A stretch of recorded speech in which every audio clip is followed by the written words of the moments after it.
I was wrong. I was dead wrong. I'm recording a new video for this Sunday because the one that I recorded would have been wrong. Just like my Friday video kind of was. So, I mean, a lot of the points that I made in it, I do still agree with, but I was very confident that the Hearing Protection Act and the Short Act were going to pass. When I am so confident that we're going to get the Hearing Protection Act passed. That was a clip from Friday's video. Like I said, I was very confident. I've been very confident. I've been known to be an optimist.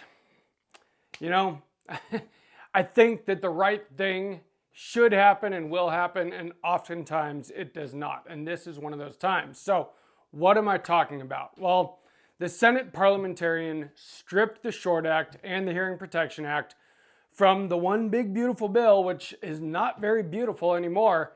In fact, in my opinion, the only beautiful part about that bill was the fact that we were gutting the NFA. Without that, I mean, there is not much in that bill that I'm in support of. Why was I so confident that these things were going to be in the bill? And do we still have a chance? Yes, we do. I'll bet kind of a small chance, but I'm going to let you guys know what that is. So I was confident about this because it is a reconciliation bill. A reconciliation bill, there are some really cool things about it. You only need a simple majority, 51 votes instead of the normal 60 that are needed. And so if you could put stuff in that reconciliation bill, you know, we could probably get it passed with the majority. We have a Republican majority in both houses of Congress right now. We don't have 60 votes.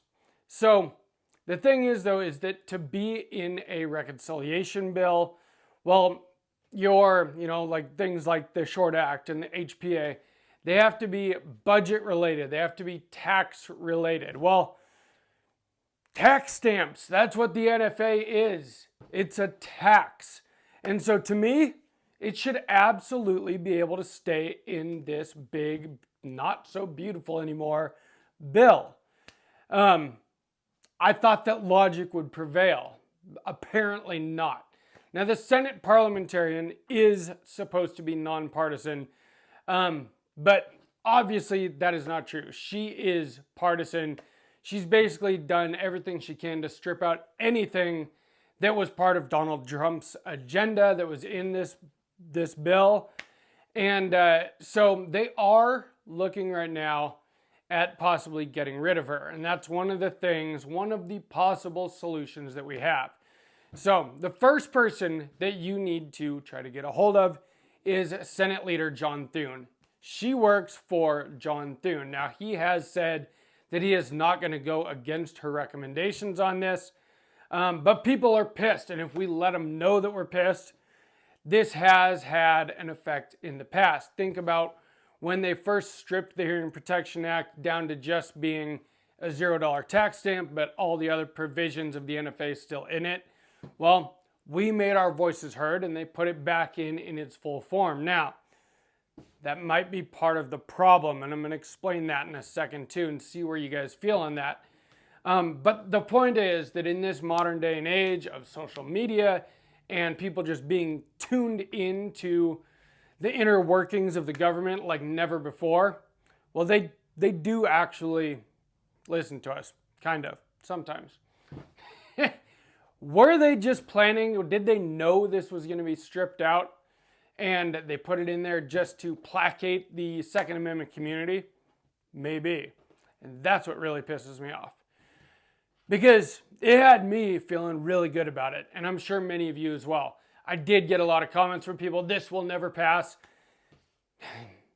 Turns out they were right, and I was wrong, which is unfortunate. Like I said, I'm filming a whole new video at the last minute to put up because the one that I filmed that was very optimistic is not true anymore. But the Senate parliamentarian, it is amazing that she has all of this power and she's an unelected person that somehow gets such a big say in this. It blows my mind.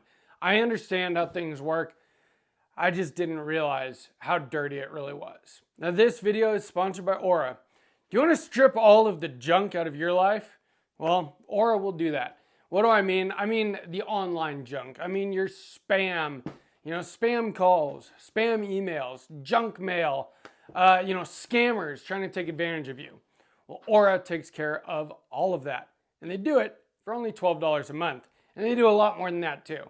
But if you want to try it out absolutely free for 2 weeks and see if it's something that it's worth keeping for you, use my link down below, aura.com/sawtoothtactical, and get a free 14-day free trial to see if you like it. Now, what does Aura do for real? They go online and they scour the entire internet and the dark web, and they find any data brokers that are selling your information they have because of data leaks. Data leaks happen these days. If you're using the internet at all, your data is out there, and data brokers are selling it. And that's why you get spam calls and scams and stuff like that. Well, Aura finds all those data brokers, they submit professional opt-out requests on your behalf, and then you stop getting all that stuff. I've been using it for over a year, and I really like it. Besides that, so they protect you from data leaks. You have scam call protection. They have home title monitoring. They have antivirus software, spam and junk mail removal, a VPN with safe browsing so you can be anonymous on the internet and secure, which is nice. 3-bureau credit monitoring, home title monitoring, password manager, parental controls, literally everything that is your online security in one place for $12 a month. But again, try it out absolutely free for 2 weeks at aura.com/sawtoothtactical. Like I said, I've been optimistic. We've had wins on pistol braces, wins on force reset triggers, super safeties. I don't have it here right now, but got a video coming on super safeties. Really big wins lately. And I thought that we were just on a roll, and the same thing was going to happen with the Hearing Protection Act and the Short Act. This is the closest we've ever gotten since the NFA was put into place to actually getting these things off it, which they should be. It is absolutely ridiculous to regulate a metal tube with some baffles in it the way it is, or the fact that your barrel isn't quite as long as 16 inches. Logically, it makes no sense. I thought we had it. Obviously, I was wrong. But what kind of recourse do we have? Well, Senator Thune could just fire the parliamentarian. That is, his right to do that. And, he said he won't, and he won't go against her. But there is some backlash, and we need to create that backlash. So get a hold of Senator Thune. They are looking at possibly removing her. At least that's what I've heard. We'll see if that happens or not. Unfortunately, my hopes have been dashed a little bit, and I'm not quite as optimistic as I was. But that doesn't mean that we shouldn't keep trying, because, we got to give this everything we've got, because we probably won't ever get this chance again. I just don't see it. Right now, we have a very, just a lucky opportunity with Republican leadership in the House and the Senate, and Donald Trump as president, who said that he will sign this bill. So we need to get this stuff back into it. Now, the House of Representatives can add it back in when it goes back to them. Unfortunately, when it goes back to the Senate again, because of changes, the parliamentarian can just take it right back out again. That's why we need to get rid of her. That's why we need to contact Senator John Thune. The other person is Vice President J.D. Vance. He is the president of the Senate, and his vote is the tiebreaker vote for anything like that. He actually has a lot of power when it comes to Senate stuff. So get a hold of the White House, get a hold of J.D. Vance, however you can, phone calls, emails, and tell him that this needs to be taken care of. J.D. Vance is a Second Amendment supporter. I'm sure, of course, they've got a lot of stuff to look at when it comes to the budget. And, the Second Amendment stuff is only a small part of it, probably to a lot of people. But to us, it's huge. To me, this was the only thing that made the big, beautiful bill beautiful. And so we need to do everything that we can to get it back in there. Now, I want to ask a question of you guys, because I'm starting to realize why originally when they put the Hearing Protection Act in at first in the House of Representatives, and everyone got pissed off because all they did was make it a $0 tax stamp, but they kept all the other regulations in.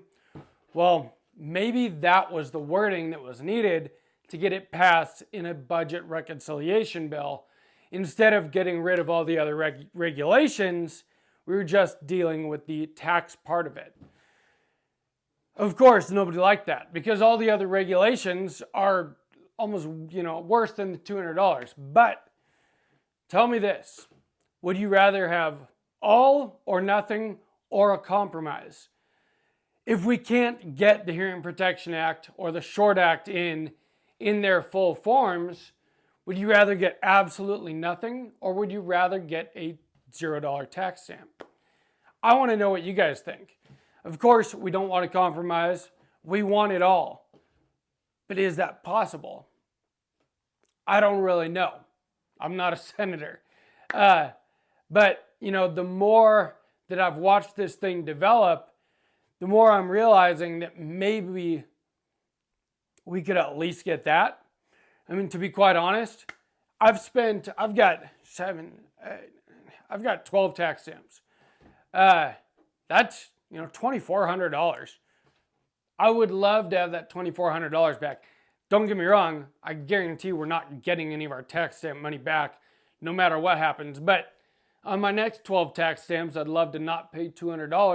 $2,400 is a lot of money. I could buy a Staccato P with that. You know what I mean? So